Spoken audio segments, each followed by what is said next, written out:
Well, good morning, everybody. So my name's Andrew Parker. I'm Head of Department for Management and Marketing, or sometimes, as it's put on the internet, Marketing and Management. I never really figured out which is which. So any marketing people here, you want to be first? I'm not sure. There you go.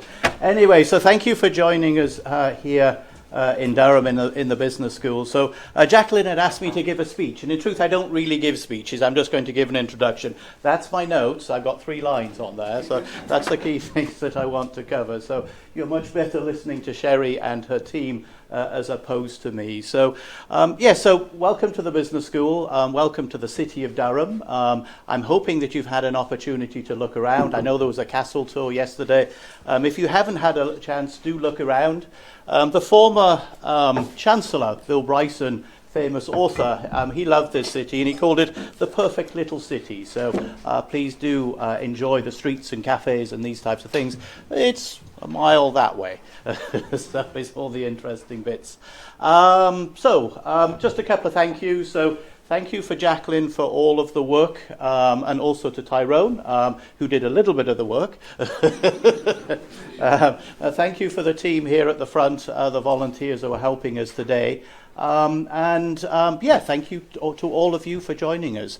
So, and especially thank you for Sherry and team for coming up here to Durham. So it's delightful to have things in person. It's really nice. So with that, let me just turn it over to Sherry. She'll introduce the team. And sadly, I've got meetings and emails and other heads of department things to do today. So you might see me around, but if I don't, do enjoy the rest of your time here. So thank you.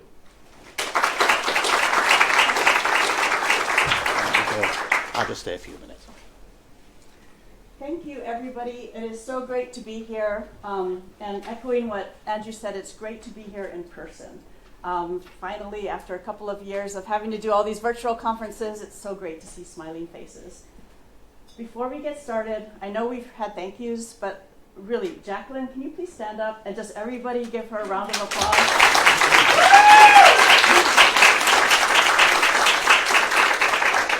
Because she has been helping all of us with our accommodations and with these venues and with all of the logistics, which I know has taken so much of her time. So very greatly appreciate it. And greatly appreciate all the volunteers. So the volunteers, can you please stand up so everybody can thank you and appreciate what you do.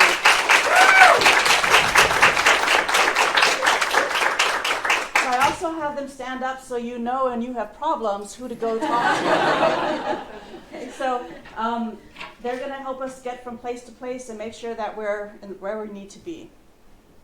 And I would also like to thank Tyrone, Andrew, and Christoph for all of their paying for some of these activities that we have. And also for not you, just them. Well, thank you very much for your generosity in hosting this. So I would like to, before we get started with the presentation I have today, have some of my team members stand up and introduce themselves. They came from all over the place to be here with you today. John, would you stand up, just say kind of who you are, where you're from, and what your general interests are. So my name's John Angus. I'm one of the AEs with Sherry. I've come a long way from the University of Edinburgh.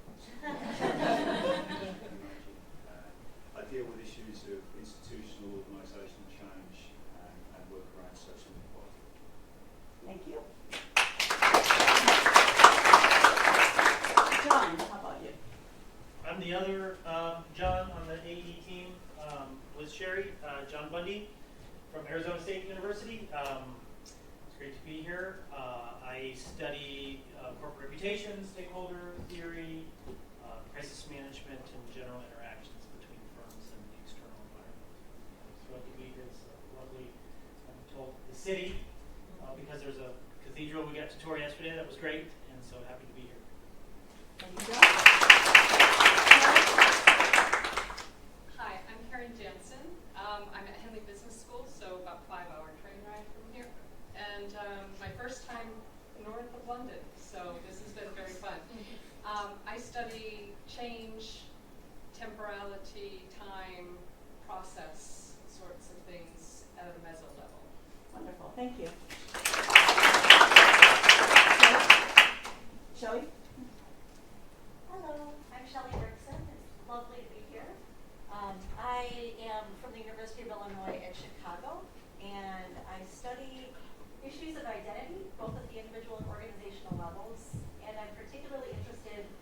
applying that lens to understand stakeholder relationships, social value creation, and diversity management. Thanks for having me. Let's jump to Martin. Hi, I'm Martin Kilduff. I study social networks, theory, empirics, and I've always loved AMR, a long association with it, and I'm delighted to be here and to learn how it's developing and get some ideas about how it comes. I thought you were working here. Thank you.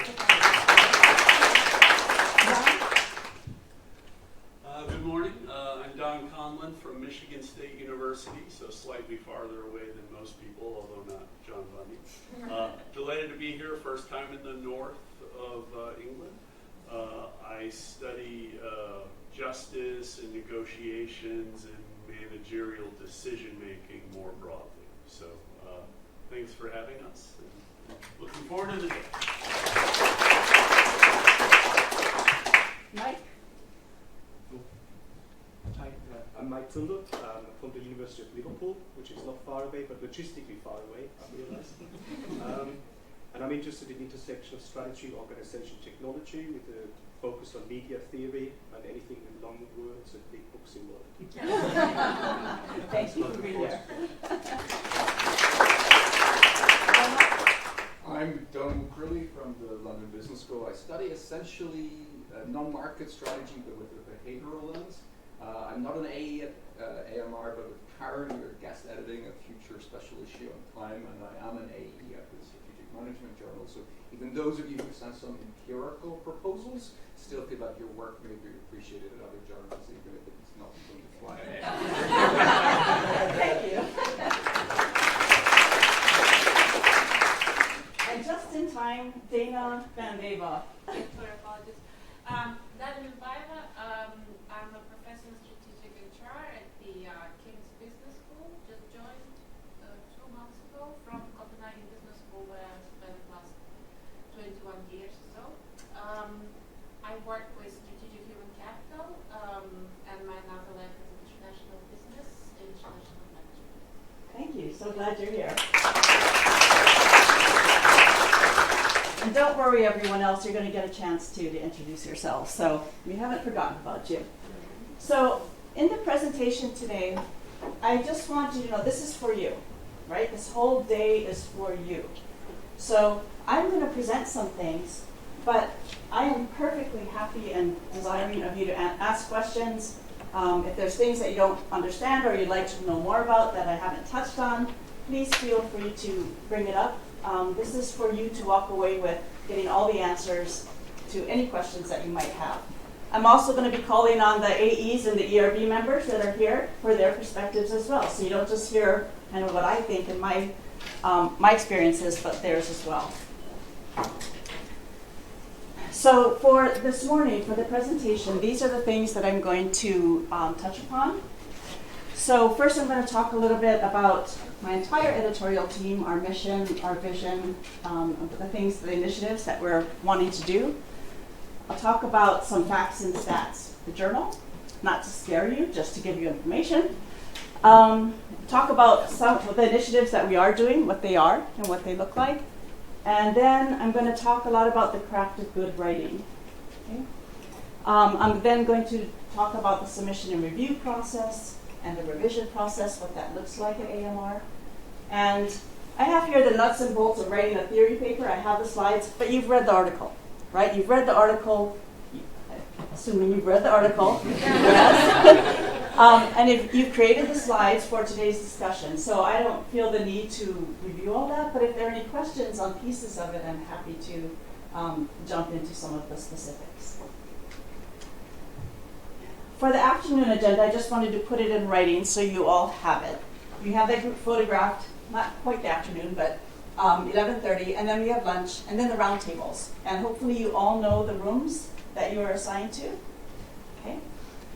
And then we have the wrap-up, and then the pre-dinner drink and dinner at Hotel MD. So now it's your turn, the brief introductions. Why do we do this? One of the benefits of workshops is not just the information you get from all of the esteemed members that are here, right? It's what you learn from each other. It's from getting to know new members of people, new members of the community that are doing work in similar areas as you. So it's important that we take this time to network, introduce each other, and understand where we're coming from. So I'm just going to point at people and stand up, please, and very briefly, just say your name, where you're from, and what your interests are. Okay? Oh, you're You going to get to start go with first. me. You're on. Hi, my name is Stephanie Scott. I'm an academic here at Durham. I'm originally from Chicago, though, so anyways, my area of interest, really I like innovation strategy. I'm quite interested in innovation ecosystems, but the paper that we put forward for today's session is looking at the role of negative ties in trust within organizations and how that could impact interactions and everything. So a little bit of network theory embedded within that, but generally innovation ecosystems is really kind of my area. Wonderful. Glad you're here. Hi everyone, my name is Mariska. I'm a second-year PhD student here at Durham University, researching social entrepreneurship accountability. Wonderful. Welcome. These are all volunteers, correct? Okay. Are you? We're Go ahead. all volunteering artists. You can still stand up and introduce yourself. Tell us what you're interested in. Marco, go ahead. Hello everybody, my name is Marco Ru. I'm a third-year PhD student here, and my interests are into technology management, practice-based. Sorry, I was unexpected. And post-human practices, Industry 4.0, and and technology management. Thank you. Go ahead. That was very bad. I don't expect it either. So my name is Amanda. So I'll be the volunteer for Group 8, in case you can meet me. And I majorly study marketing. So, but this is a management conference. I'm very interested in management as well. So I hope we can enjoy the idea development session. Okay, thank you. Nice to have you. Hello, my name is Maria. I'm looking at consumer behavior and technology and decision making for others. Wonderful. Okay. Hi, my name is Lin Hao Fang. I'm from Linguistics University Business School. It's a scary moment for me because I'm also an intruder from another field. My background is from information systems. So due to some recent opportunity working with some collaborators from management fields and also organizational behavior, it's got me really interested in some topics around hybrid working and hybrid workplaces, which is quite topical at the moment. My goal today, or rather a long-term goal, is to introduce spatial and technological aspects into the managerial literature, I think, which is caught by the recent, what is called materiality turn in management literature. So I think that is a very exciting opportunity. I'm looking forward to discuss with some of the aspects with you, if you're interested.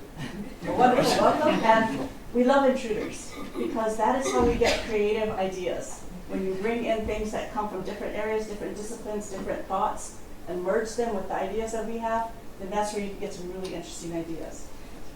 Thank you. Good morning, everyone. My name is Qingyu, and I'm the second-year PhD student in Durham University. And my research area is about ambidextrous leadership because this leadership is really interesting because it's a combination of two leadership styles. And my research will dive in the positive sides as well as the negative sides of ambidextrous leadership. And very nice to meet you guys today, and I look forward to discussion part as well. Thank you. Thank you. Thank you. Yes. Hello everyone, my name is George, and I'm a second-year PhD student here at Dubs. The paper for today is on stakeholder theory and shareholder theory, and my PhD is on the impact of big data analytics on corporate governance functions and board processes. Excellent. Welcome. Hi, my name is Carolina. I'm an assistant professor in the psychology department here in Durham, and I'm super excited to be here. And for my research, I'm interested in leadership and followership processes, with a particular focus on identity in relation to leadership and followership, social cognition, and schemas. So very happy to get in touch with all of you. Wonderful. Welcome.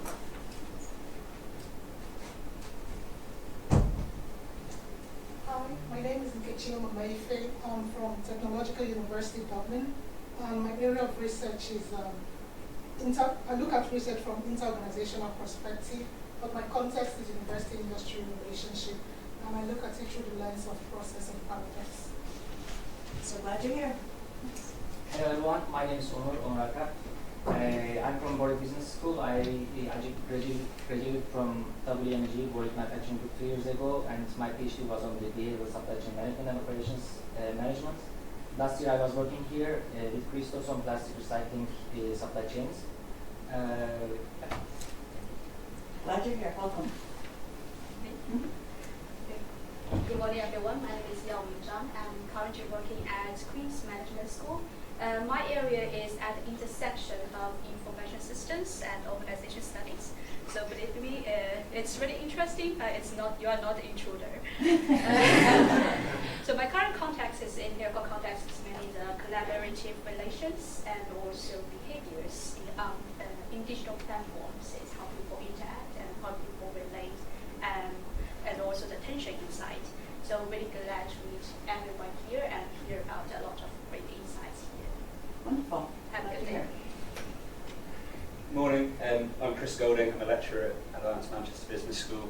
My interest is behavioural strategy, so particularly the role that emotion might play in the strategy and innovation process. I was previously a PhD here, so it's lovely to kind of come back and see everyone in the flash again. Wonderful. Welcome back. Hello, good morning. My name is Sona. I'm from Edinburgh University. I'm second-year PhD student researching idiosyncratic deals from organizational justice perspective. I'm mainly looking at co-workers' fairness perceptions about idiosyncratic deals. Yeah. Nice to see you again, Sophia. Hello, my name is Nadia Ahmed. I'm a second-year PhD student at Durham University Business School. For research, my interest is in sustainability and industrial innovation, and I focus on the R&D in Bangladesh. I'm originally from Bangladesh. So my research is on how R&Ds pursue embedded strategy in a triple bottom line, and this is where I am doing my PhD. Welcome. Hello, my name is Kinti. I'm the fourth year student. So I just joined the academic level nearly like 6 months. I'm really here. But I'm doing the very wonderful PhD integrated studies with Durham University, and in our first year we had some module, and I just generated some ideas from our modules, and it's really great to be one of the students here. So I just try to bring my ideas to the workshop today to hear the opinion from the expert and professionals, so that I can refine and improve myself. And I'm interested in the institutional theory and the factor that affect the locational choices of ADI or the multinational companies at this moment. Thank you. Welcome. Glad you're here. Hello everyone, I'm Saurabh. I'm from Indian Institute of Management, Calcutta, India. I'm a visiting scholar here for a year-long program DUBS. My core research interests are in process theories and practice theories. Typically, for my current project, I'm looking at how social linguistics, linguistic hegemonies are kind of being broken on the digital platforms. Typically in Indian context, where almost 24 official languages are there. So that's it. Thank you. Thank you. Good morning, everyone. I'm Ling Ted. I study in Imperial College London. This is my 4th year of my PhD, so entering the final year. I'm very stressed. but yeah, I'm looking forward to today's learning. My research area is in self-monitoring and leadership. I heard you and Chu, I guess, in leadership, so we can talk more later and look forward. Yeah, next. Great, wonderful. Yeah, hi, John Miller. I'm an interdisciplinary accountant working here. So broadly interested in the relationship between the finance industry and society. Of more specific relevance, I guess, would be an interest in accountability, governance structures, and discourse. Wonderful. Glad you're here. Hello, I'm Norio Imai from Hitotsubashi University in Japan. And actually, I spent more than 20 years in digital marketing and changed academic career 3 years ago. And similar to some of you, therefore, my original discipline is not necessarily strategy and management, but rather in marketing. But my research agenda is digital transformation. It's about organizational change to adapt to the platform ecosystem. That's why I attended this workshop. Great, so glad you're here. Hi, I'm Chris Carr. I'm a professor at Edinburgh University along with John. Basically, my area is global strategy. That's to say, when companies need to go global, how they go global, and how they compete globally. I tend to focus on strategic investment decisions, so each company tends to give me one case. So I kind of look at that through the lens. I'm a chartered engineer, a chartered accountant, so it's quite useful to see those cases, the money and how it affects us right the way through the shop floor. Mainly kind of automotive, but a number of industries. And then secondly, how countries around the world are very different in terms of their approach to global strategy. So the cross-cultural effect, and particularly on leaders, what does the leader do to adapt to very different market systems in about 21 countries that I've examined over the last 40 years. So great. Glad to find people overlapping. Next. Yeah. Hi, good morning. It's Karl Teuscher from the Manchester Business School, so a colleague of Chris, and I'm interested in wrapping around entrepreneurial phenomena, something like entrepreneurial ventures growing and attracting resources, and tend to study that, once from an institutional theory lens or more from kind of a socio-cognitive perspective. And that's why I'm very glad to be in the roundtable of John Bondi and hopefully learn a lot today. Great, glad you're here. Yes. Good morning, everyone. My name is Josephine Gaza. I am currently a postdoc at the University of Southern Denmark. I was working remotely years ago, but yeah. I completed my PhD from the University of Liverpool last year, and my thesis, I looked at entrepreneurship, resource mobilization, and social media. My current work, as a postdoc, we're looking at entrepreneurial social support and mental health, is funded by the Carlsberg Foundation. So I'm happy to be here and looking forward to interacting with everyone. And hopefully in future, get a paper in AMR. I hope so too. Yeah. Great. Yes. Hello everyone, I'm Angelo Solerino, easy to remember, probably the only Italian around. I'm born as a corporate governance guy with a big foot in research methods, and then the IB things start growing on me. So I start differentiating a little bit. That's all. Great, welcome. Good morning, everyone. I am Nitika Jain. I am a lecturer in business school. If some of you want to be knowing where is Kiel, it is in Staffordshire. So my area of research is blockchain governance and its application for businesses. Prior joining to Kiel, I have worked for 1.5 years close to in European Blockchain Center. So there I was trying to develop new business model from the blockchain decentralized business governance models. So that's my area of research. Nice to meet all of you. Thank you. Great, glad you're here. Hi everyone, my name is Paroma Bhattacharya. I am a teaching fellow at London School of Economics. I also did my PhD here at Durham Business School, so it's great to be back. My areas of interest broadly are social innovation and social entrepreneurship, and more specifically leadership and organizational behavior of startup social venture teams. Nice to be here. Thank you. Wonderful. Tyrone, do you want to say anything? Yeah. Hi, I'm Tyrone.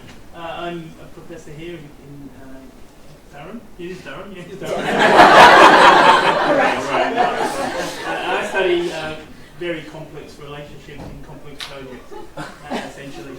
And I'm guest editing a different academy journal at the moment as well. Not to be said. Good morning, everyone. My name is Piros. I'm associate professor here at Durham Business School. I'm also an intruder. My heart belongs to information systems, but my mind keeps thinking in management terms, so I don't feel that bad intruding here. Glad you're here.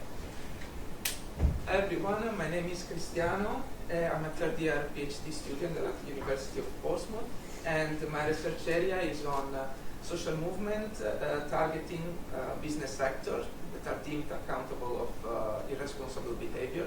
So in other words, stakeholders who mobilize against corporations. And my research focus is on how the role of collective memory within this process as a symbolic resource that is drawn from the discursive field. Wonderful.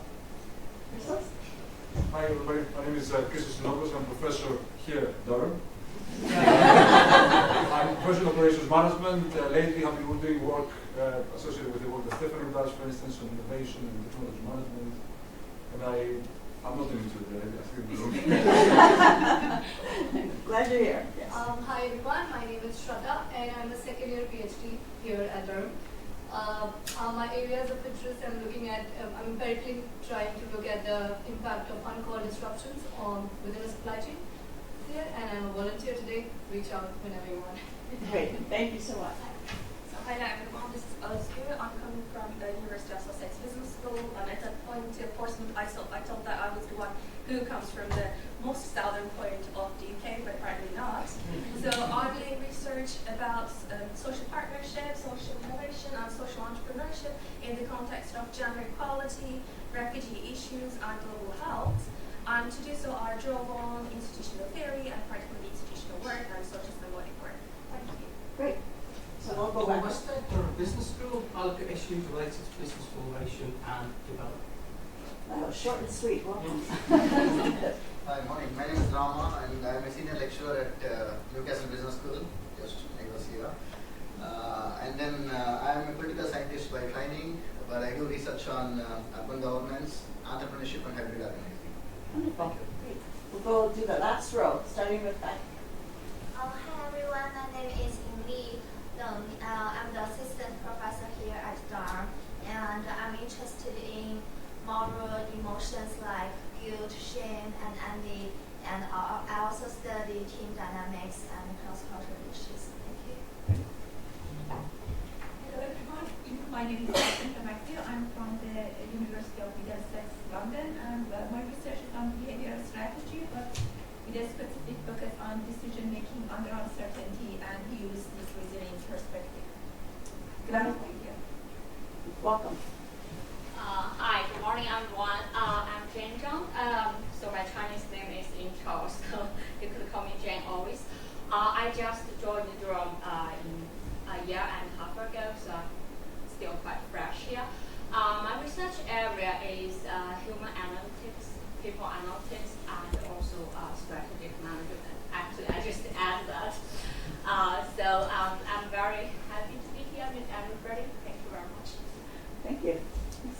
So last but not least. Hi everyone, my name is Malahat. I'm a third year PhD student at Lund University, Finland. So I came a bit long way. Yeah, my research interest is on Industry 4.0 innovation, technology, and digital transformation, how they can orchestrate these business ecosystems as such in the topic concept of circular economy. So, yeah. Well, welcome, and thank you for coming all that way.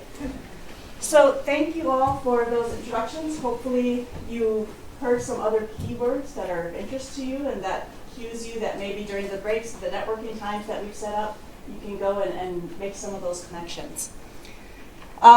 Please ask questions, like I said, if you have them. If they're about your specific research project, please save them for the discussions this afternoon. But if they're more general questions, we're happy to entertain them. So let me give you just a little bit of background on my editorial team, the mission, and the vision. As you know, I'm the editor-in-chief. The next two people, Irina Burns and Susan Zaid, they basically run the journal. Like if they were to disappear, we would be stuck and nothing would happen. So they make sure the manuscripts get processed and they keep us on track with things. Ruth Aguilera is one of our associate editors, followed by John Amos. The red writing indicates that they are here today. nothing else. Another secret hidden message.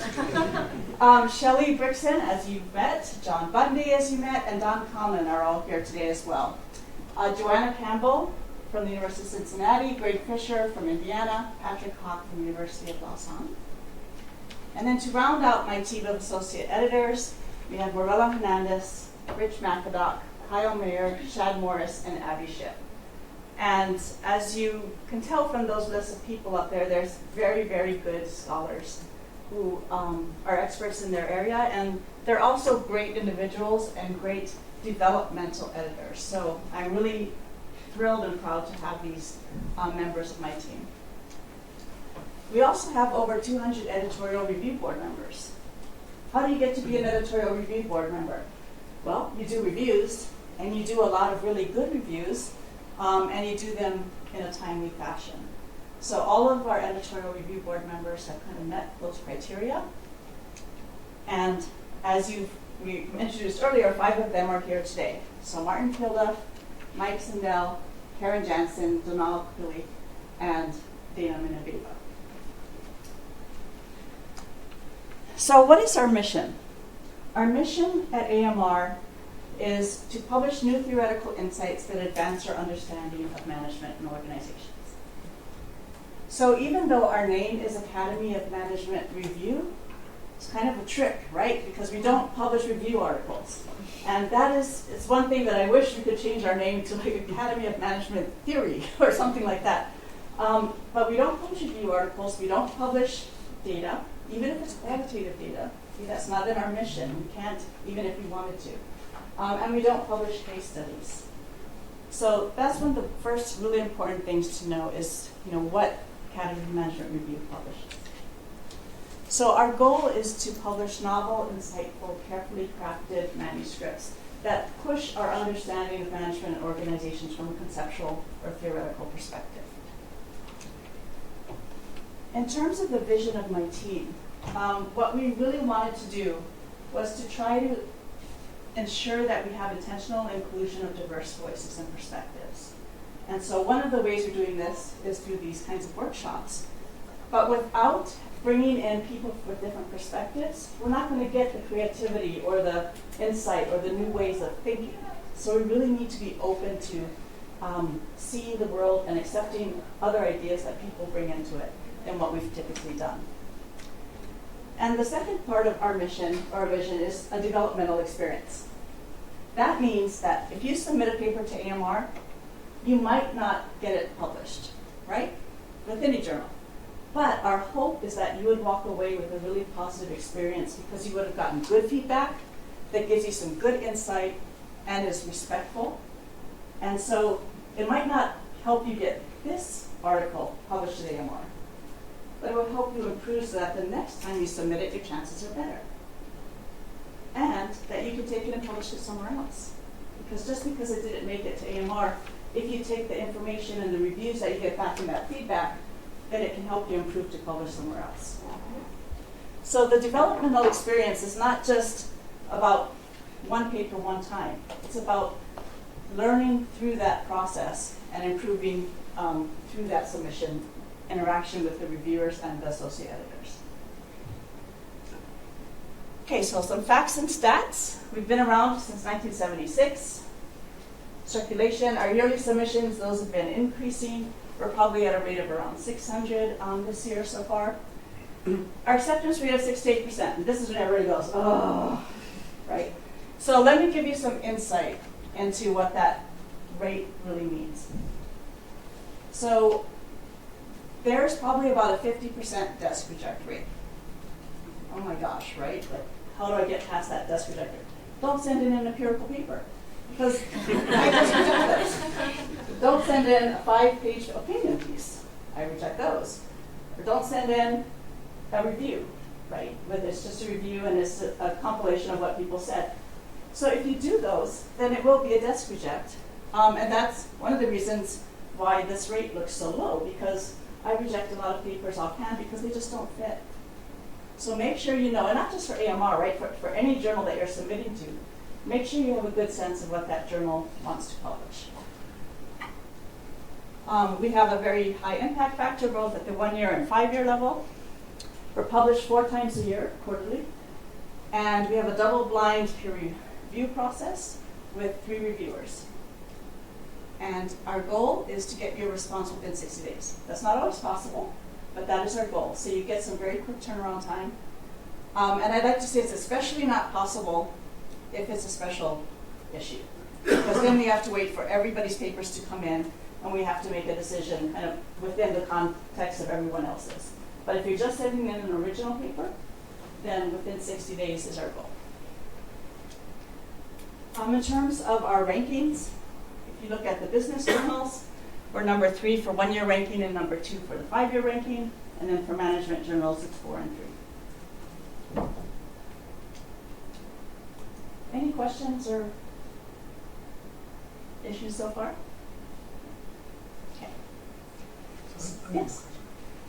So I'd be interested, Sherry, in your view on what are the sort of competitors with AMR, or I mean, one of the issues that used to come up, maybe it still does, is like, I wrote this paper for AMR, maybe I followed your guidelines, and what do I do with it now? Because I got that nice developmental feedback. Maybe we're going to come to that. But No, that's a great question, right? I think that the perception, especially, say, 10 years ago, 5 years ago, was if I write for AMR and I get rejected, then I've wasted all that time and I have nowhere else to send that paper. I think we now have a lot more options. A lot more journals are publishing conceptual papers. So Journal of Management Studies, Organization Theory is a new kind of more macro level journal that publishes theory. Journal of Applied Psychology is publishing theory. OBHDP. So a lot of the journals have kind of said, even though we traditionally publish more empirical journals, we are very open to publishing conceptual papers. So all is not lost if your paper gets rejected from AMR. The hope is that you would have had a developmental experience, gotten good feedback that you can use to then take and turn it around and publish it somewhere else. And that the next time you send it to AMR, it's even better, a different paper. Does that answer your question? Yeah, do you have anything to add to it, or? No, I agree that the landscape has really improved because I think people at those other journals have seen what AMR is doing, and they actually want those papers. So there is more competition, which is, I think, good for everyone. Yeah. I completely agree. Some people have said, oh, are you worried about the fact that there's these other journals publishing? I said, no, I think it's great, right? Because we're still the premier journal for where people want to go to publish theory, but you have other options, so you're not going to shy away from it. You're going to be willing to put in the time and the effort. So some of the inclusion, engagement, and new initiatives that my team has undertaken. The first one is a bridge review. Oh, yes, do you have a question? Yeah, thanks. I just would like to know if, in your experience, has there been any paper ever published based on idea developed by in an AMR idea development workshop? So we just started these a year and a half ago, and so the timeline wouldn't have gotten through that yet. We know that papers have been submitted based on some of the ideas that have been developed, but we haven't gone through the whole process yet. Yes. Sure.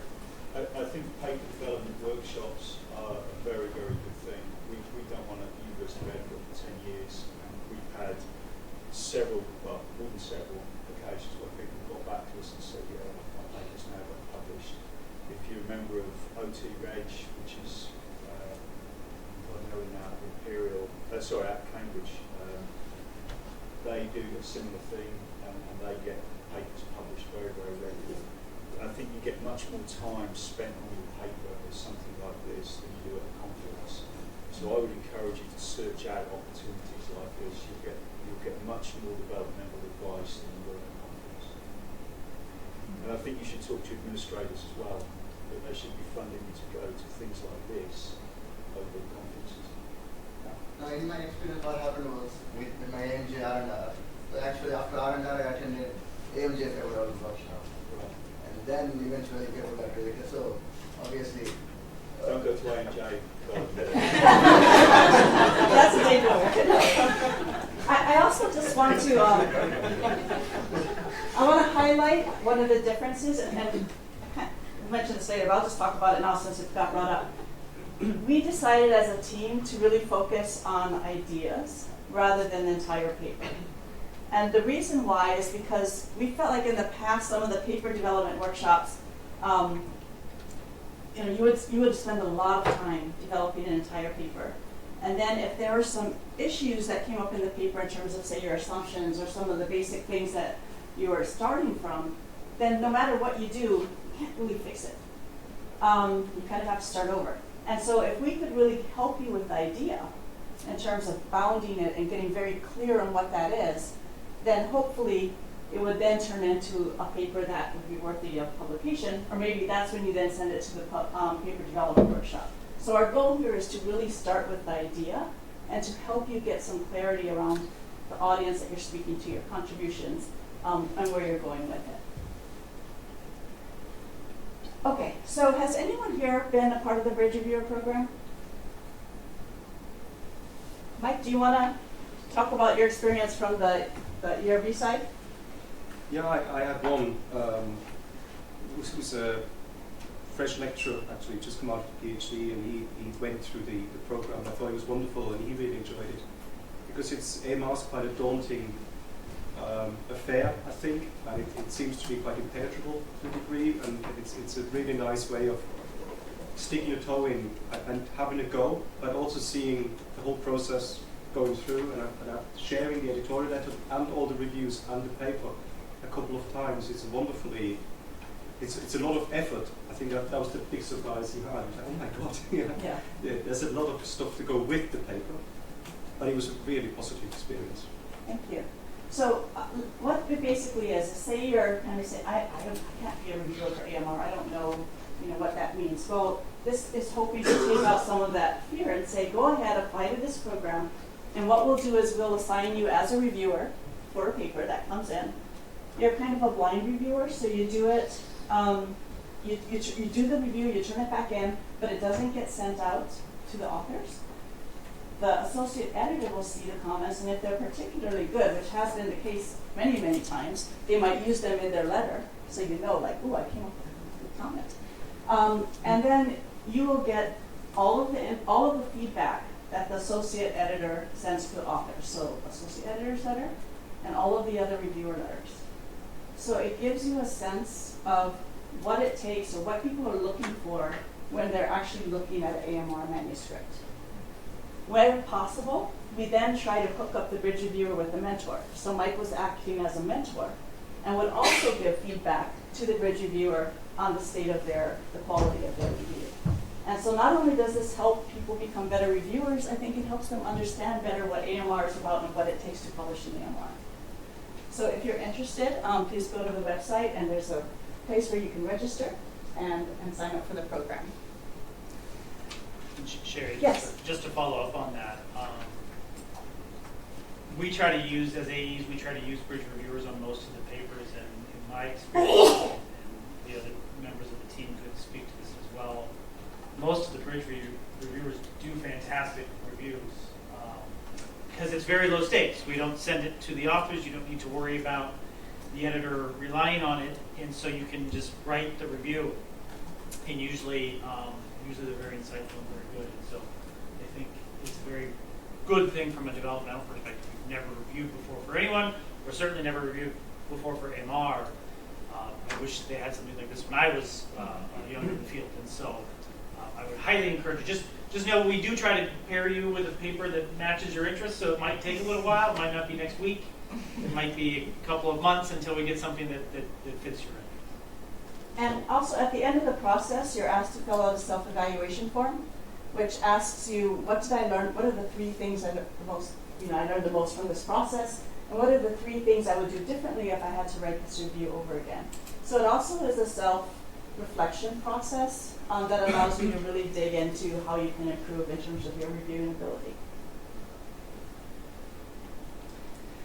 And once you've done that, you will then be put into the ad hoc review system. So you would then become a reviewer that we can call on. So it's part of a way of getting into the system as well.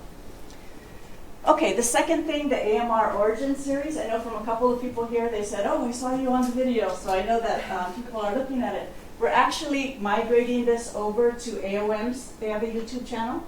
So if you haven't, bench or what do you call it? So if you subscribe to the series, it's going to be changed over. So make sure you resubscribe on the AOM YouTube channel. And we're going to be changing the format a little bit, but the idea is still the same. Demystifying where ideas come from. That is the whole goal. Because we get asked all the time, right? Like, where do your ideas come from? Does it have to be a really big idea and solve all the problems in the world? It's like, no. I was thinking about it over coffee or over a glass of wine with my friend, doodling on napkins.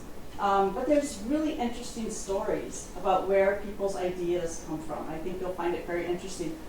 It runs the gamut. It's really fun to listen to them. So I hope you get a chance to look at least a few of them. And then finally, these idea development workshops. That's one of the third initiative that our team has undertaken. And again, the idea of these workshops is to help you clarify your conceptual idea before you start the arduous process of writing a 30-page manuscript. We have an upcoming workshop. This is combined with Academy of Management Discoveries. So we're actually going to you would have 2 sessions like these workshops. So you'd have one with AMR, AEs and ERB members, and then you have one with A&D editors. And as was done with this particular one, you're asked to read the Thatcher and Fisher FTE, which was designed to kind of make it some simple steps. Right? For some reason, it's kind of like when you're back in elementary school and your teacher gives you an exercise and it says, go home and write 3 things down. Right? It's much easier to write 3 things down than to write an introductory section. Right? That's kind of scary, it's daunting. So we figured if we could take all of the advice that we have from all these great editors in the past who have written these things and boil it down into a set of exercises, that might help get you started and enable you to bound your theory. So that's what this paper was designed to do and what we've been using for the idea development workshops.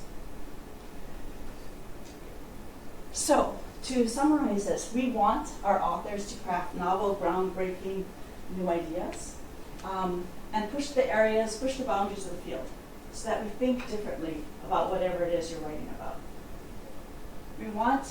We need your diverse voices to be able to get us to create these big, bold new ideas. So don't shy away from, I'm an interloper, I'm an intruder, I'm coming from a different perspective. That's awesome, right? That's what we want because you help us think differently.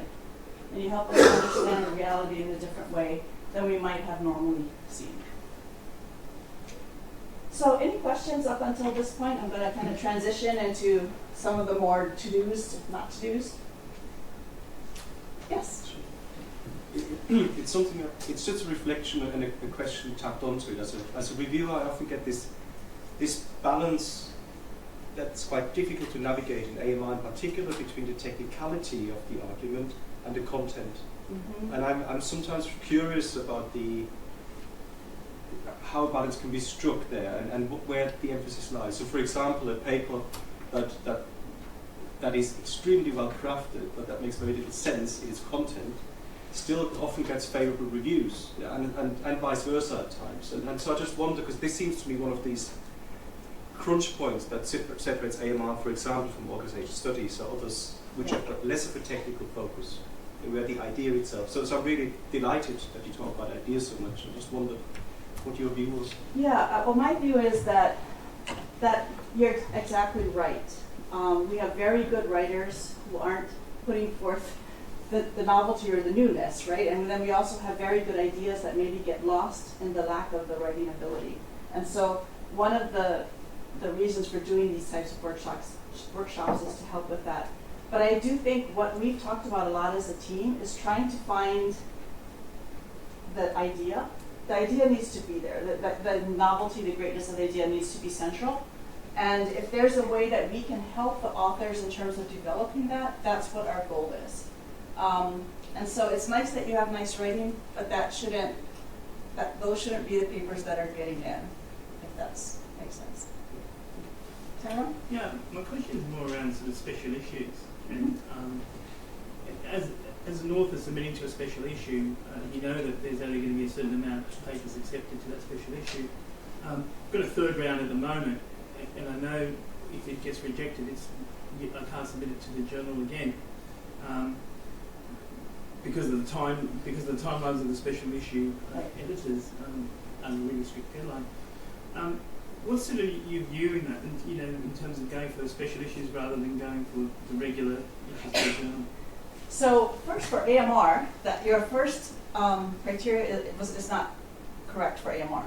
We do not limit the number of papers that can be accepted at a special topic. So say we have McDonald and Karen, they're both on the special issue of time, and there's a lot of interest in the special issue. We suspect we're going to get lots of submissions. If we have to do 2 volumes because we have 14 great papers, so be it, we will. So I think that takes off some of the pressure of the competitive nature of this paper versus that paper. It's not. It's like, is it a good paper? Yes or no? And that's what we're going to focus on. And I know that not all journals have that ability, but for what if you have a 15th paper though? I've said there's no limit. I told all of the special issues that good papers are good papers. We'll figure out a way to get them in there. Yes? One question. I have observed a shift in many of the journals who try to provide practical steps to managers that emerge from the work they do. Some of it is just a few bullet points at the beginning of the paper, some of it is more emphasis on the editorial. Is that something AMR is doing? In terms of having the practical aspects of it? Which is more punchy, more to the point, some of the Yeah. That's not our mission. We ask authors to talk about the practical aspects for managers in their paper, but it is not something, it's not in our mission to really speak to that crowd. So I would say for us that's not a huge issue at this moment. Yes? I have 2 questions. First, regarding the change of the management of AMR, some of the policies that, for example, Jay Barney brings or perspective, and then they change to the new team. And sometimes, for experience that I had with the AMR, is that sometimes the paper start from one team and ended up in another team. So how does these 2 perspectives, or how they work? Is it that is one quick question? And another question is that, for example, that I experienced again with the AMR, is that I study like the decision-making heuristic, and I of the positive view of the heuristic. Every time that I send a paper to AMR, they send it to the behavior economist as a reviewer, that they totally hate the idea of this. And then it is that sometimes, that now, luckily I have the 2nd round as the for this paper, but it is just because that the associate editor liked the idea. But the reviewers, that one of them basically crushed us, because everything that you say is wrong. Okay, so let me answer the first question first. Whenever we have a change of editorial team, if you've submitted something under the previous team, it just stays with them. So, like our associate editors that are in the room now will probably be handling manuscripts for 1 to 2 years after, because they need to finish out the process with all the manuscripts that are currently in process. So even though maybe some of the vision or mission or emphasis might change, it shouldn't change for your paper if it was submitted earlier. To the second question, what I suggest is write a cover letter where you provide guidance to the associate editors about what types of people should be reviewers for your paper. Actually, I did it every time. Yeah, and I think, that tells us a lot. When I look at, as an editor, when I first look at the submission, if I see a cover letter that understands very clearly who their audience is, says, these are the associate editors who want to handle it, here's some reviewers and ERB members that would be good candidates for reviewing it, it suggests to me that this person really knows what AMR is about and what they're doing. So it's a very positive impression as well. But it provides some guidance for the associate editors. Without that, sometimes they're just looking at who you cited in the paper and pulling names or seeing who they can get. So I think it's important to help us and provide some of that guidance. Yes? I would also add that I think it's important what you signal in the paper. Like, you mention behavioral economics, for example? If you do, then it's likely you're going to have that person review. No, actually, that every time I write a cover letter, and also that I mention the name of the associate editor and the possible reviewer, like 4 or 5 papers, and then never the paper goes to someone that has I assume that they might not be available. One of the issues is that. Yeah. But then sometimes the reviewers that just don't like the idea, and with respect, I realize that when I look at the empirical paper, there is some evidence that you can say, this is the evidence. I know that you disagree, but this is the evidence of the empirical. But with the AMR piece, it's basically the subjective. Like somebody likes this idea, thinks it's important. Somebody else just thinks it's not good. Well, I'll just give you one perspective in my experience as an editorial review board member. There are papers that I don't like when I review it, and I'm quite clear why and what needs to be done to improve it. And the AE might see that glimmer of hope and give you the benefit of the doubt. And I come around. Like, if the review process goes as it should and the paper develops, I didn't like the paper the first round, but by the second or third, I see a lot of value in it. So I think it's good if you have an AE who gives you that benefit of the doubt, because that's part of the journey. Really. And let me speak to that as well. The associate editors are not counters. In other words, if they have 3 reviewers and all 3 reviewers really dislike the paper, but the AE sees something in it, they can make the decision to give a revise and resubmit. It doesn't. The decision or suggested decision from the reviewers is not necessarily going to cause them to make that same. They're not going to say there are 3 rejects, therefore I reject. I mean, it's a strong signal, but if they're an expert in that area, they could see something in there that the others don't. So it's important not to say, like Karen said, I really hated it the first time, but you come around. You need to treat each of the reviewers as, okay, what can I do to make them to communicate better, right? What I'm doing.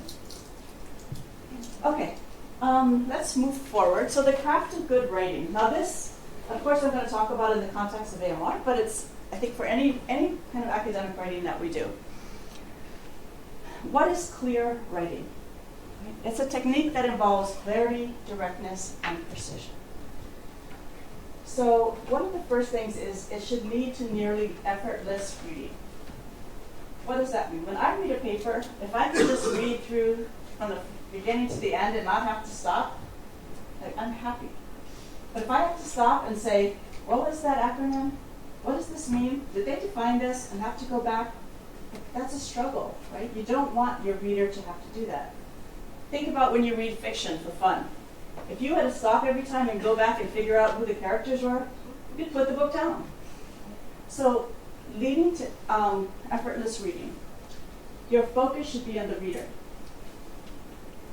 We often write for ourselves, or for, I know what I want to say, but how do I communicate it so the reader can understand it, right? That's really what you have to be thinking. What do I need to do to make sure that you understand what I'm trying to communicate to you? And finally, reject the assumption that all academic writing is esoteric. I know sometimes it seems that way, and yes, there are many papers that are, but think about some of the papers that you like best. They're probably fairly simply worded, or worded in a way that makes you read it fairly effortlessly.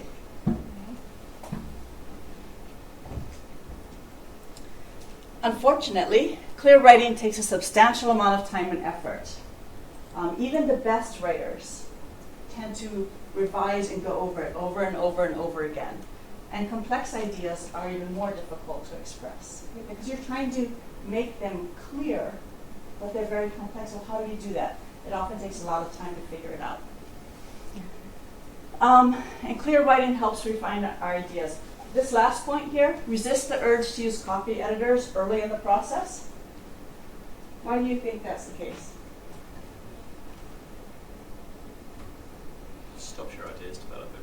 So Stops your ideas developing? Trial and error is how I definitely write. Okay. I've got to sometimes get a really bad draft out to figure out what you understand, what you don't maybe understand. So if someone else is doing the writing for you, you kind of miss out on that learning curve. Okay, so Yeah, sometimes writing out your ideas and you do it over and over again, it helps you clarify what you're trying to say. If you have the copy editor going, and they might actually change the meaning of things slightly, right, as they work on it, because your ideas weren't particularly clear in the first place. So I would say use this right at the end before you're about ready for submission, but don't use a copy editor prematurely. It's often about rewriting. And this is, our core ideas may be a diamond in the rough or a lump of coal. Okay? If it's coal, don't try to pass it off as a diamond, and part with your words. So we often fall in love with our words. I don't know, have you ever done that? Like you've written a sentence, you're like, oh my gosh, it's the best sentence ever, right? So sometimes I do that, and then I'm like, but it doesn't fit anymore. Well, I keep that sentence for a while in my draft, just kind of highlight it. And then eventually I'm like, okay, fine, I'll delete it. But you have to be willing to get rid of those words sometimes, because as you're revising and changing things around, you need to express them differently. Have fun and find your voice. And this is where people are like, yeah, it's not fun.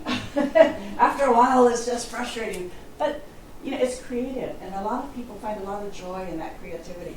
Shelley and John are working on a paper from the editorial essay where they asked editorial review board members what are the experiences in terms of highs and lows of emotions when going through the different writing process of writing for AMR.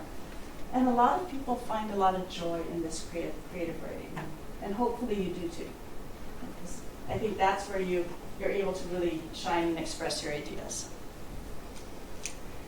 Okay, so Bill Reagans did a poll a while ago where she asked editorial review board members, what are your pet peeves? Everybody know what a pet peeve is? What are the things that really annoy you? Okay, so I'm going to call on our associate editors or ERB members that are in here. What is one thing that really annoys you when you get a paper? Martin? Well, when they cite some work and they've just got it wrong. Okay. That's annoying. And it makes you distrust everything else, yeah, right? So once you see that, you're like, I don't. So make sure that if you're citing work, you've read that work and you know what it is they say. I hate when they introduce a concept, immediately give it a 4-letter acronym and use that the rest of the paper. I can't follow it. I can't. Okay. So is it just the acronym itself that you don't like? You prefer them to write it out? It's too wordy if they have to use an acronym in a way, and it's not well specified. Okay. So, yeah. Okay, so careful use of acronyms. Sometimes they can be helpful, but sometimes they're distracting to the reader. Yes? You get through a paper and you've got carefully crafted theoretical arguments, and then there's no discussion or very limited discussion, because it seems the authors have had enough or they're tired. But that to me is where you really need to ram home the theoretical contribution in that section. So if you're skimping on that, then you're really going to struggle to get that paper in. And I've heard lots of people say, well, what should I put in the discussion? I just told you my theory. Right? That is the contribution. Well, now you need to tell us, you need to tell the reader why that contribution is so valuable. Why the new theory that you developed? Why your new synthesis? Why your new integration? How does that change how we understand the field, right? If you don't have that or lay that out in the discussion section, we don't know how great your contribution can be. Yes? Tables and figures that are non-discernible, they just don't make sense. Okay, so really complex figures or tables. Sometimes you see tables or figures that have constructs that are no longer in the paper, or you wonder, are these part of the same paper, or did they just like accidentally merge two papers somehow? So make sure that if you're using tables, figures, or something like that, the constructs are consistent throughout and used in a way that makes sense.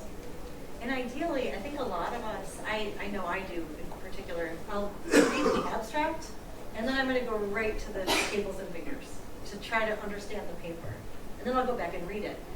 So you want the tables and figures to almost speak for themselves and to make your whole paper make sense. So I've also had another ERB member say she reads the abstract, and then she reads the discussion section. And then she goes back and reads it. That's why you can't skimp on any of these things, because not everybody reads it from front to back, and not everybody is going to read your mind in terms of what your contributions are. You need to spell it out, you need to display it in a way that makes sense. Mike? Overly simplistic assumptions that lead you then in a straight path to what you want to talk about, such as, for example, emotions come in two types. And then I can forget this bit and I move to what I really want to talk about. Okay. And often the word salience, veils, complex relationships made simple. Okay. So if you're trying to simplify something too, I mean, this is a theory paper where you're really supposed to get into the nitty-gritty of ideas and explain things. It's more complicated, but that's what your goal is. That's what the role is here of trying to write clearly for AMR. Yes? Yeah, I think there has to be the right level of complexity. So often when I look at abstracts of papers, I actually measure the Fox index. It's a way of measuring how complex the language is. And sometimes you have very simple ideas, but they are disguised by this complexity. AMR papers can often be excessively long, or at least the submissions. And thirdly, in some submissions recently that I've reviewed, there's a sense that this is a think piece rather than putting forward a conceptual article. So I think this, and it's almost like we fit in a different kind of journal, but not AMR or a similar journal. It's almost like an editorial industry. Right. Yeah, so be very clear about what AMR is and what its goals are, and making sure that what you're writing for will fit those goals. So, in terms of what she found when she did this poll, 67 reviewers, ERB members responded. They combined had 483 years of experience and 100 pages of responses. She asked 3 questions. First was, what are your pet peeves? Second is, why do you think people do those things that annoy you so much? And third, what advice would you provide to people who are doing those things that annoy you? So, the first is foggy writing. Foggy writing. Use of needlessly complex language that obscures meaning. So, sometimes there's this idea of we're in academia, so maybe we have to write smart, like it sounds smart. But if it doesn't help you, if what you're writing is not actually enabling you to communicate what you want to communicate, then it's unnecessary, and it actually contributes to this foggy writing perspective. So why do people do it? Okay, one thought was people do it to impress rather than to express. I have to show I'm smart. You don't want to demonstrate. Your goal is not to demonstrate that you're more intelligent than the readers, right? If you try to do that, it just pisses them off, basically. So that's not your goal. Lack of clarity in author's own mind. So it's almost like you were writing a draft, and then maybe you didn't quite, you're still working on the draft, and you sent it in because it's not quite clear, or you're just tired of it. Rather than reworking and reworking and reworking, so it's very, very clear. Yes? I have a question which is about linguistics. So there are languages that trains you since you're a kid to use a lot of synonyms. Yes. You don't want to use the same word twice in the same essay because you get a 4 out of 10. Yeah. So when you write academic writing, you have spent the last 20 years looking to a variety of words, and then you write, okay, I have to use the same word consistently. Yes. That requires an incredible amount of effort because your brain will not process the same word. It actually will look for something different to give a different speed. Yeah. Or use a rhetorical figure. Yeah. Because they're beautiful. You spend your life writing them to get an 8 out of 10. So when you're after academic writing, you actually have to destructure completely your writing and write something that is boring. Yeah. Boring. Consistent, I would say. Yeah. But so what your point is, if you're writing the way that you express, you're writing for you. We're saying you need to write for the reader. The reader is an AMR consumer. So you need to adapt that style somewhat to be able to communicate to them. We get the same problem in cultures when I give talks at Spain or Portugal, they're like, we love to use adjectives and describe everything and with great description. And now all of a sudden we have to kind of get rid of that. And yeah, that's one of the challenges of writing for AMR or for journals that have kind of a style that the reader is expecting.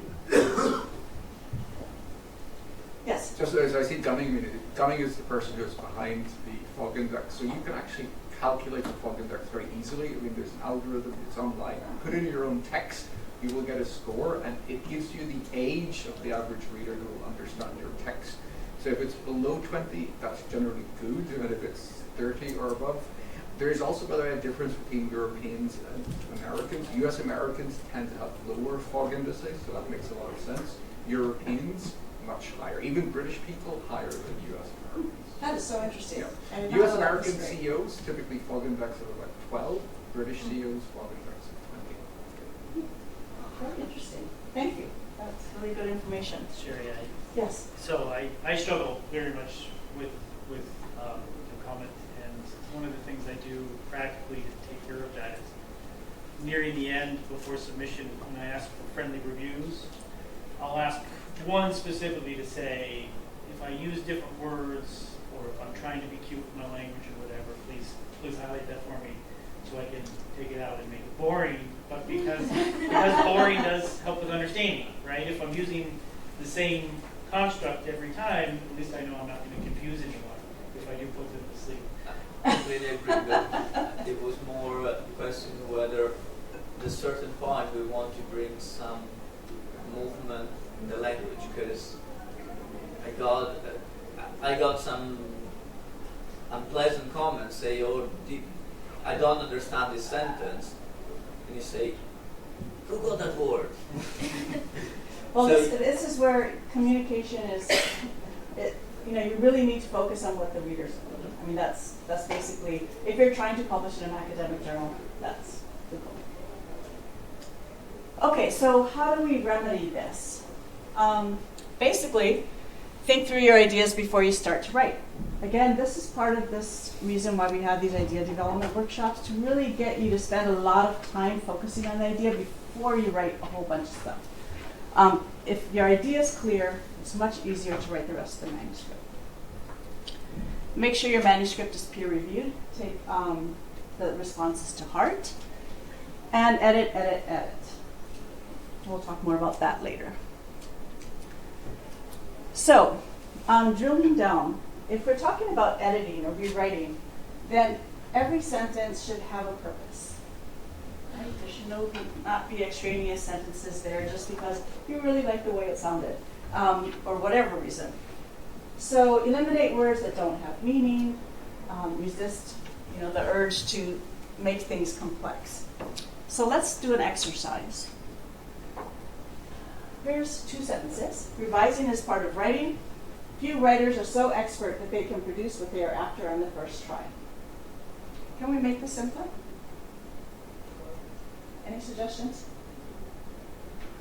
I won't grade you, I promise.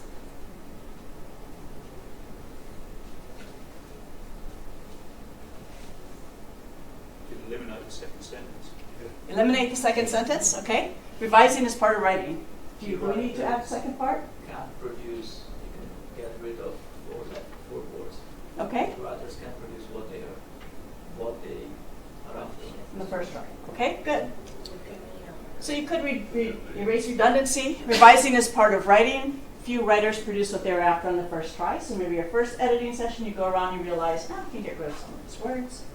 Yes. You could just say omit needless words. Omit which is needless strong words, from yeah. white. Yeah, you could reword things, right? So in this case, we've italicized some of the rewording. Revising is part of writing. Few writers write perfect first drafts. And then cut to the bone. Most writers revise because few write a perfect first draft. So this is just kind of a simple example of how chances are you could understand that first one. It wasn't like it was hard to understand.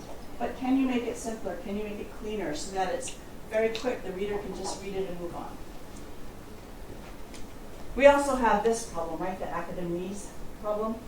Our distal language often seems to elude the relevance of our second-order theoretical constructs from the proximal parties whose experience we're trying to explicate.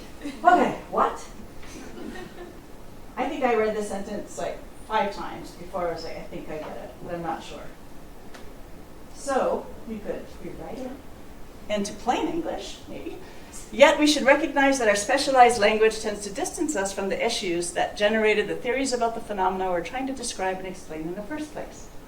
It's still long and a lot. It's easier to understand, maybe, but it's still long and a lot. Or how about this? Our specialized language distances us from the phenomena we're trying to explain. Short, to the point, clear. Right, so that's what we're trying to do in our writing. Just make it clear so that the reader isn't sitting there trying to reread and reread the sentence, trying to figure out what you mean. Okay, pet peeve number 2. Read my mind. Yes? Sorry, logistical question. Will we be getting a copy of this presentation? Sure, I can send you a copy of the presentation. Yes, I'll have, Jackie, do you mind if I send it to you? Okay. I see many people take pictures, so. John? I just want to go back to the prior pet peeve real quick because someone told me something that I thought was very interesting regarding clear writing and getting rid of needless stuff. I work a lot with Don Hambrick, who's a pretty prolific author and probably the most prolific AMR author that I know. And one time I asked him, how are you so good at what you do? How have you published so much, and particularly so much theory? He said, the reason I think I'm so successful is because I'm dumber than other people.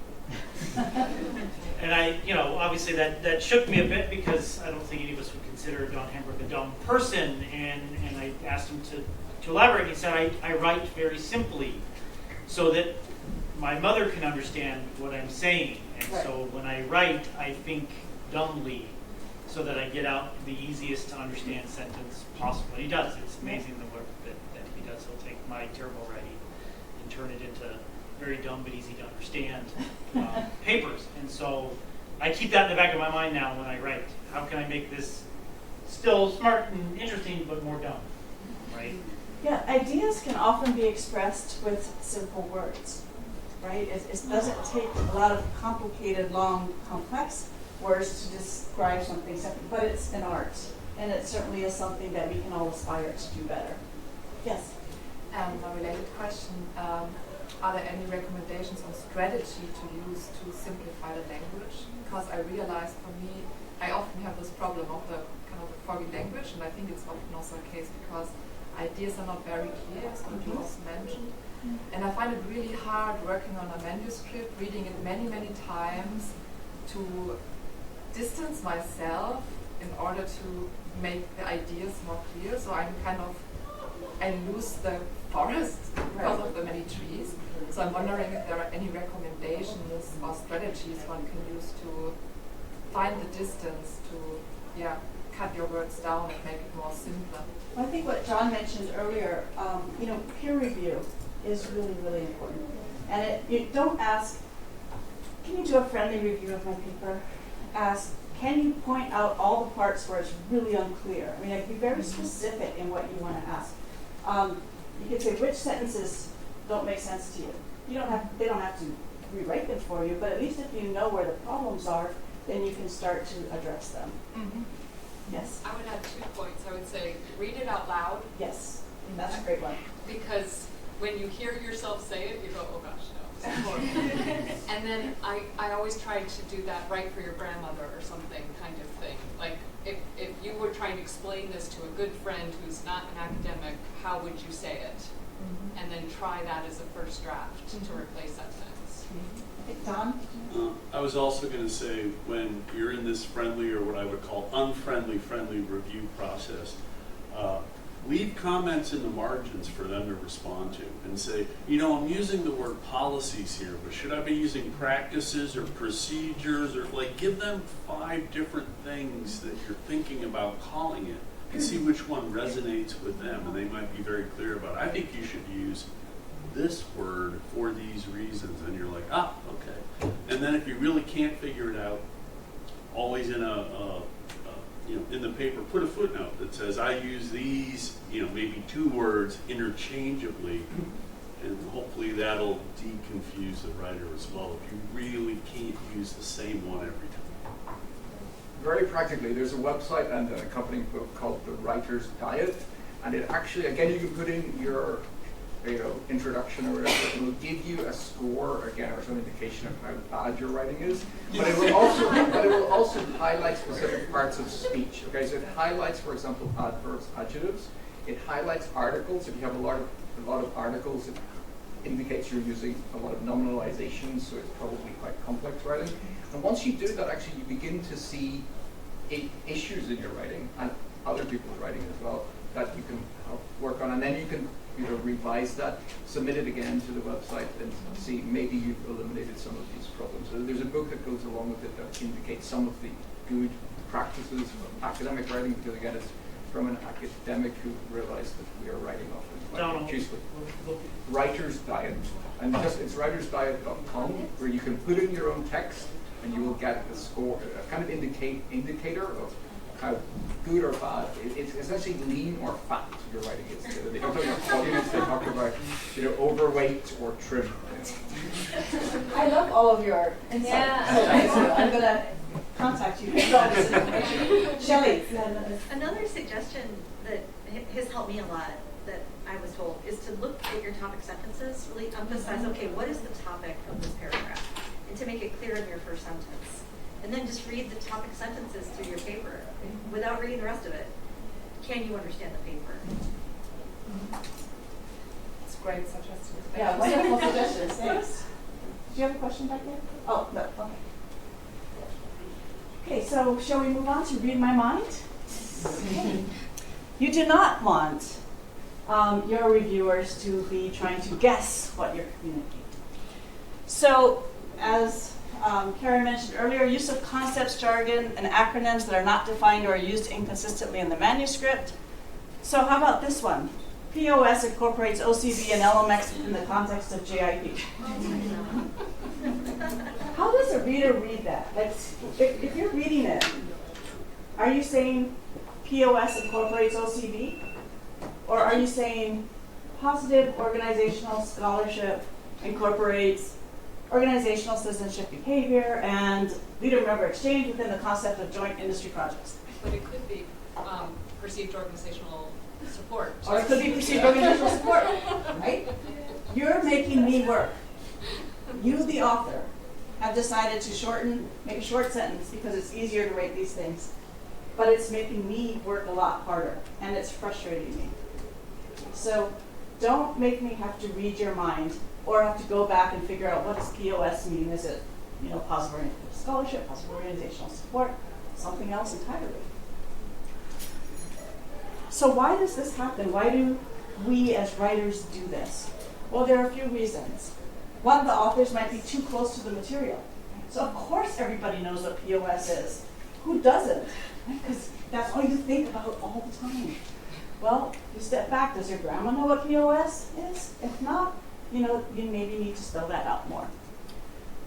Lack of empathy and perspective, and failure to put oneself in the shoes of the reader. So they're all tied into the same idea, that you're really focused on writing for you and not really thinking about what the reader is experiencing. So this quote, I really like it. What we write always seems clearer to us than to our readers because we read into it what we want them to get out of it. Right? And so instead of revising our writing to meet their needs, we call it done the moment it meets ours. And so that's all the things that we talked about earlier in terms of speaking aloud, asking others to read it and to be able to pick up on these things are really important. So remedies, jargon should be introduced for only 2 to 3 constructs, although for Karen, none. Acronyms. If spell checks think it is in the word, it probably isn't. Maybe you can use a different word. Leave a written paper for a few days, and then reread it. Right? That always is helpful to come back with fresh eyes. Again, reading the paper aloud. I do that all the time. I read the paper aloud, and I find all sorts of typos and errors and mistakes, and then, even that Vietnamese sentence I had up earlier, if you're reading it, you might bluff yourself through it. But if you have to say it out loud, and I'm running out of breath trying to even say that, then maybe it needs to be tinkered with. And then let your partner, spouse, friend, someone read it and see if they actually can get something out of it. Pet peeve number 3. Story, what's story? What we want as AMR associate editors and reviewers and readers are papers that offer clear, direct, and compelling story that hooks the readers and then carries us on this journey. What we don't want are mystery novels. Many of the AMR submissions I read are mystery novels where even the author isn't sure where the paper is going to end up, right? It's not a who does it at the end of the paper that you find out. Or papers are fragmented, right? They have no thread, they don't really tell a story, they jump around from section to section. Those are really hard too because you can't follow the story. What we often get, poor hooks and winding roads. So this one about poor hooks, it drives me crazy when the motivation for a manuscript is because no one has looked at X before, or now because there is a gap, right? We're filling a gap. Well, if the gap doesn't have any value, then there's no reason to fill it.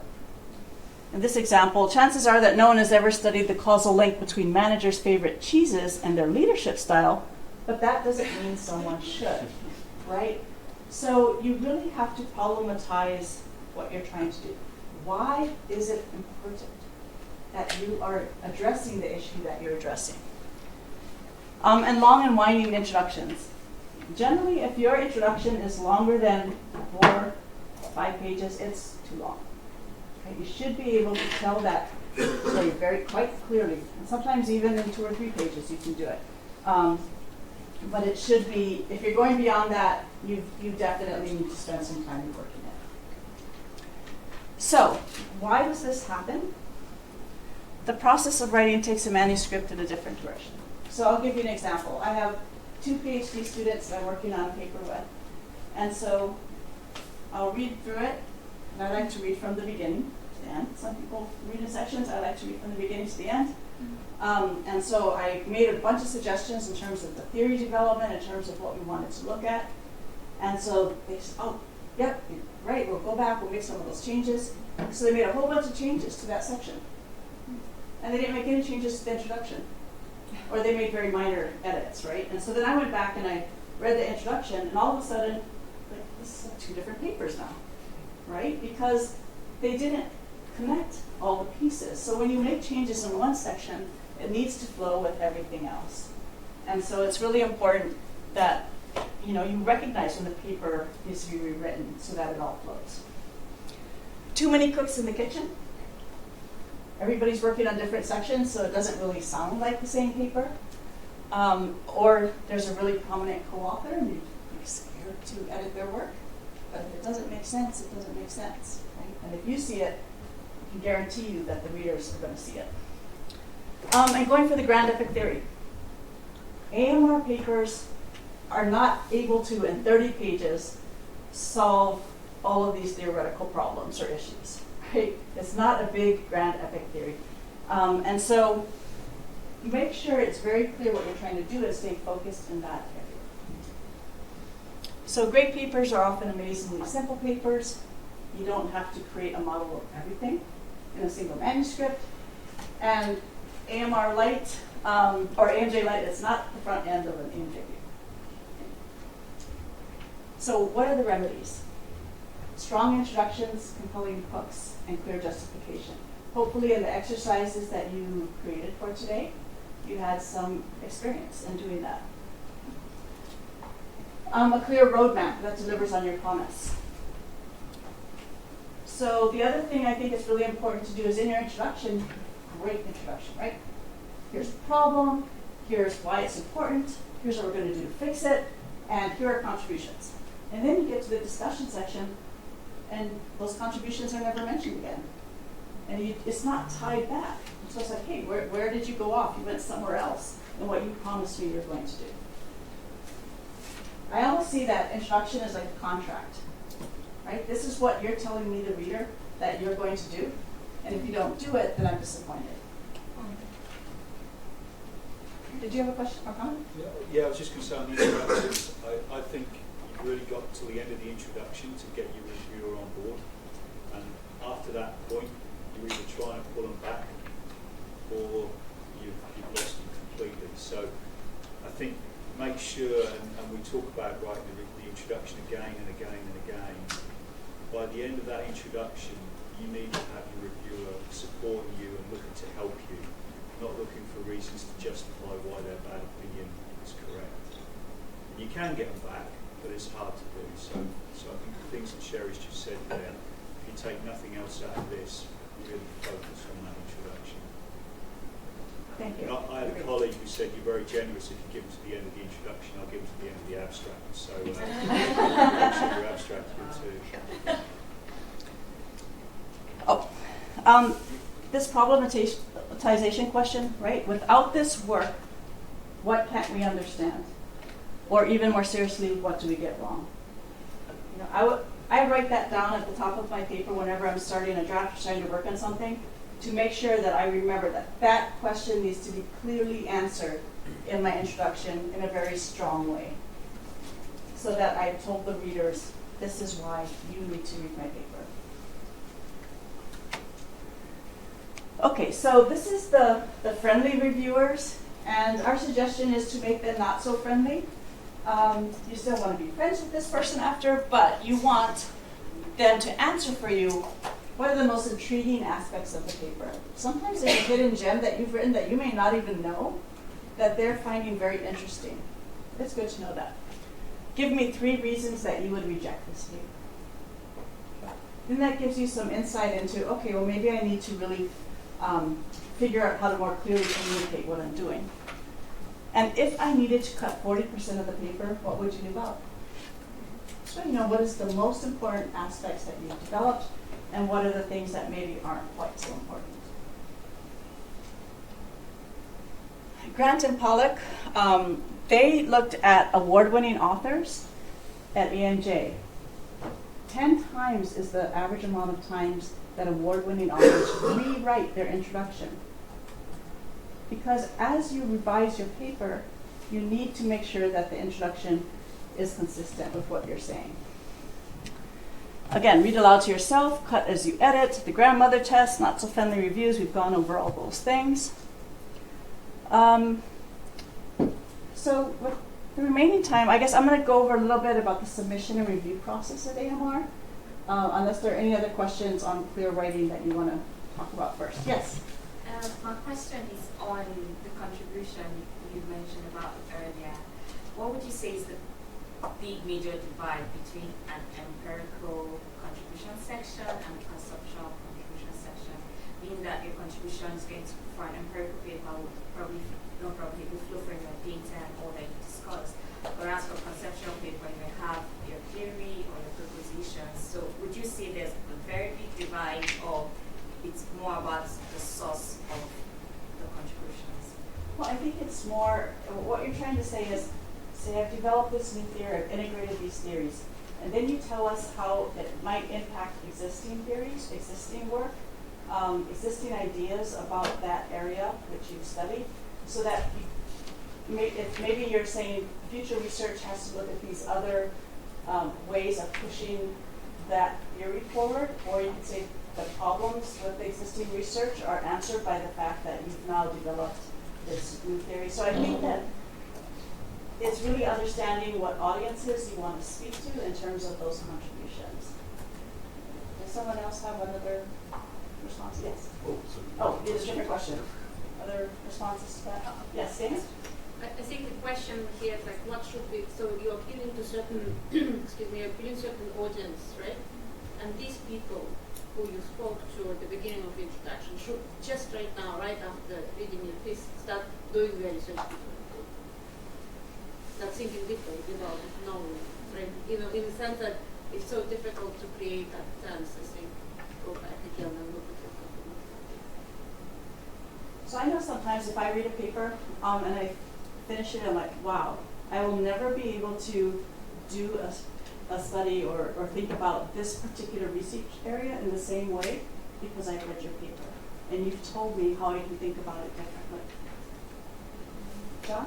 When I'm reviewing, I always, when I leave, when you review a paper, you can leave a comment to the editor that's private. And one of the things I always try to say is how I would use the paper in my own research. So it's a selfish approach to assessing the contribution of someone else. How would I cite it? Or how would I develop a follow-up study to advance or test it? And so if my answer is I don't know how I would cite this paper, then it's usually a reject decision that I'm putting in the form. But if I say I could use this paper in all of my research or some of my research to do different things, then it's always a provision. And so it's hard to get out of your head and into someone else's head, but I think that was the point of the last advice, was kind of this idea of empathy and trying to understand how others will use your research is how I think. Karen, do you have a comment?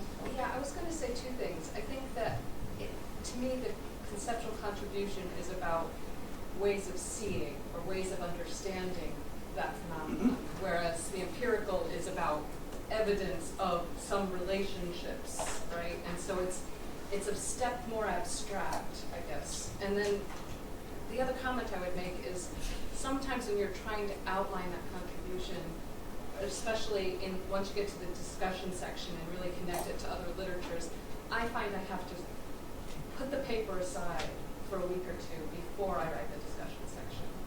You kind of come at it like a fresh new paper, and you write it for where you're going, where the field should go, where people should go, where your next paper might come from. And if you take that pause, it allows that to get richer. In my experience, that's what I tend to do. Thank you. Do you have a question? Yes, I did. It's maybe more of a technical question, but I guess if you were writing for other journals, one hook that you would use in your introduction would be to refer to some empirical phenomenon and then describe how theory is inadequate for exploring that phenomenon. For AMR, are you allowed to allude to an empirical phenomenon or use some kind of metaphor or Sure. story as a sort of jumping off point? Yeah, absolutely. The danger is that you focus then on the phenomena too much and that you don't abstract it up outside of that. But it definitely can give you the push for why this is valuable, why this is important, why you're thinking about this in a specific way. Yes?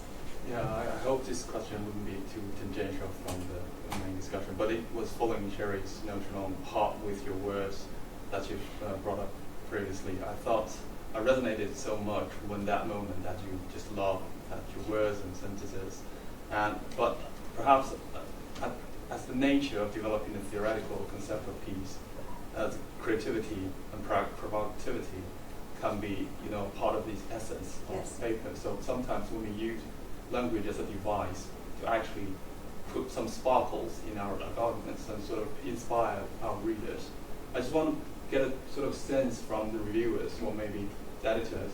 What's your appetite on this kind of, maybe a little bit more dramatic, adding a bit color in your writing in terms of sparkle thoughts in your readers, and do you also should I curb my enthusiasm? I'll let you guys answer first and I'll answer. Well, one thing that you can do is use examples that are really interesting, and that helps to bring your theory to life without confusing the reader. So it helps to ground your theory in real-world phenomena. And those can be colorful and interesting, as long as they're not too esoteric that then you need all these boundary conditions. But I would say that's one way to bring life. I often been criticized by my friendly reviewers to be more, you use analogies too much, perhaps a little bit too dramatic in your sentences choice. Instead of using analogical sort of expressions. So that thing that conveyed to me, but not necessarily conveyed to them, the idea argument behind that. So that's sort of my own personal thought. Dana and then Martin.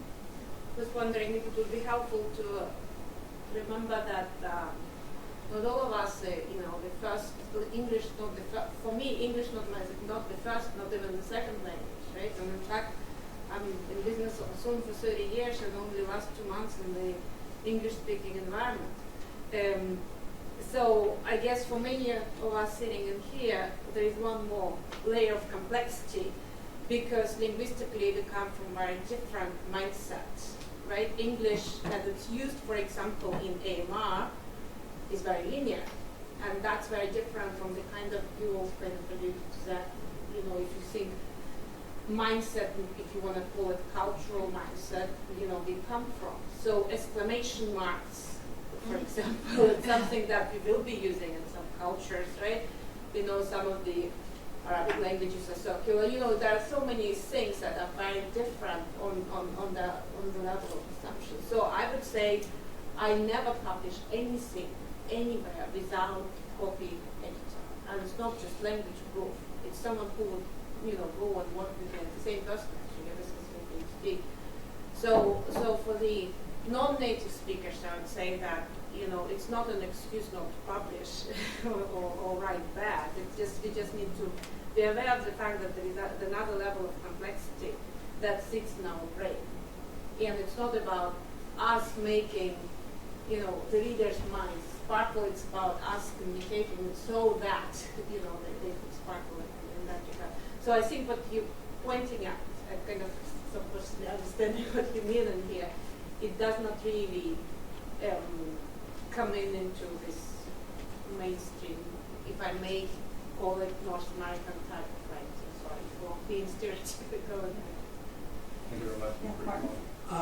No, I like the phrase disciplined imagination, which is Carl Weick's phrase. Mm-hmm. So you have imagination, but it has to be disciplined.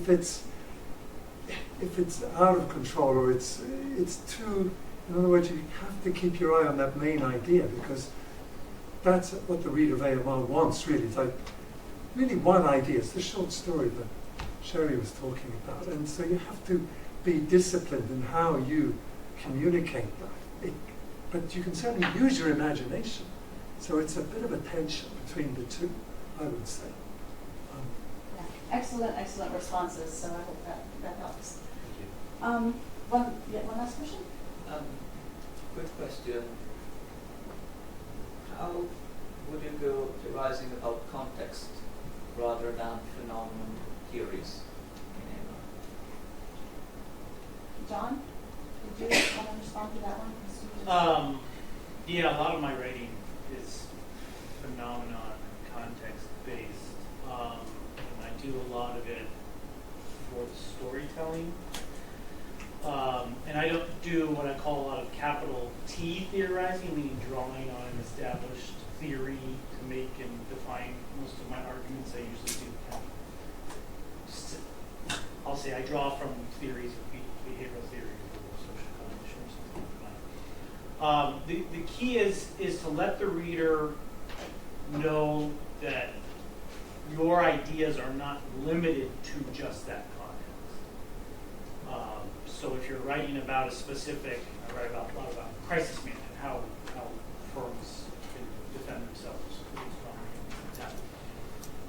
But it wouldn't just be to highlight that my ideas can extend beyond that particular context. But these are about how humans understand and process information, how we respond to negative and positive stimuli, and so it gets a level above. And it's applied very specifically, usually that's in the proposition, applied very specifically to the context, but it's drawing from what I like to read as human activities. And so don't always get it right. I get plenty of rejections too. So yeah, that's one point I want to make. All of us as AEs and editorial review board members and editors, we've experienced lots of rejections. So it's not like we haven't experienced that. We know, that sometimes this process doesn't go the way that we want it to, and we have to work on all these things as well. Do you have a question back there? Yeah, so regarding to the conceptual contribution of those AMR people, I find this really, really useful because I am an empirical scholar. So basically, some of those ideas really inspired my research. However, on the other hand, how the reviewers will evaluate the contribution of those empirical work inspired from the idea, which seems like already being theorized in AMR paper. So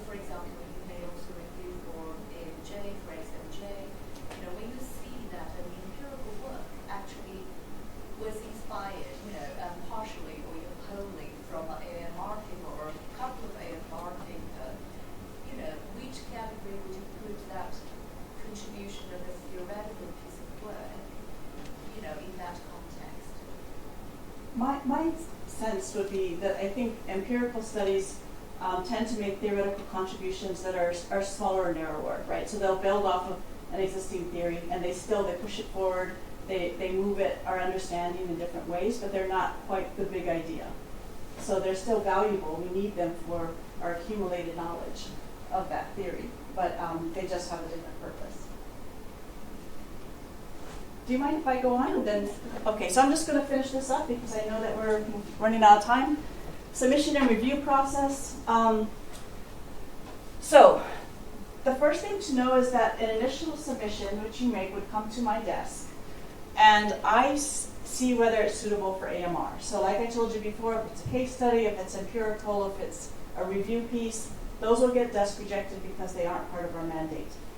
There's a 30-page text limit for AMR papers. Some people mistakenly believe it's 40 pages, because I believe at one time it was. You can have references and tables and everything else, and that doesn't count, but it's 30 pages of text. If it's 31, 32, I tend to go, okay, that's fine. If it's 50, 60, you're going to get a desk reject, and it's going to say, your paper is too long, here are some suggested areas you can cut. Please, we hope that you'll take the opportunity to reduce the length and send it back in. But that's generally what the desk rejects are about. Sometimes I'll get a paper without a discussion section, and I'll suggest, you might want to reevaluate this because it's likely to get rejected if it goes through the process. So it's another chance, right? So a desk reject is not a bad thing because you can resubmit once you fix whatever the problem is to AMR. If it goes out for review and it gets rejected, you cannot resubmit. Okay? But a desk reject you can. If I think it has some value, then I'll send it on to the associate editor, and they read the paper. And because they're experts in their area, they may say, actually, this is not really suitable to send out to review either, so they may desk reject it. If they desk reject it, you tend to get a little more information, like maybe a paragraph or two of what you could do to actually improve the paper based on the expertise or the content. Again, it's a desk reject, good news, you can fix it, send it back in. If it does go out for review, like I said before, it goes to 3 reviewers. One of those is going to be an ERB member. Another one is likely to be an expert, like someone you've cited or you've listed in your cover letter. And a third person might be an ad hoc reviewer, someone who's maybe a little bit newer that we're engaging in this process. When the reviews all come back, the AE renders a decision letter, and as I mentioned before, it doesn't matter what the decisions of the reviewers were, or suggested decisions, they will make their own independent decision. They can accept, which I've never seen happen in the first round, but maybe there's hope, that can always happen. Revise and resubmit or rejection. This is what the feedback form looks like. So when reviewers have your paper, this is what they're evaluating it against. Clarity, incorporation of related theory and from other areas, level of interestingness, novelty or creativity, level of importance, potential significance of the contribution, and magnitude of contribution relative to it. Here are the options that our reviewers get. They can accept as is, minor revision, major revision, doubtful that revision would be successful, and reject. Generally, if there's something in these areas, then oftentimes you might get a revise and resubmit, or if the AE feels very strongly about that paper.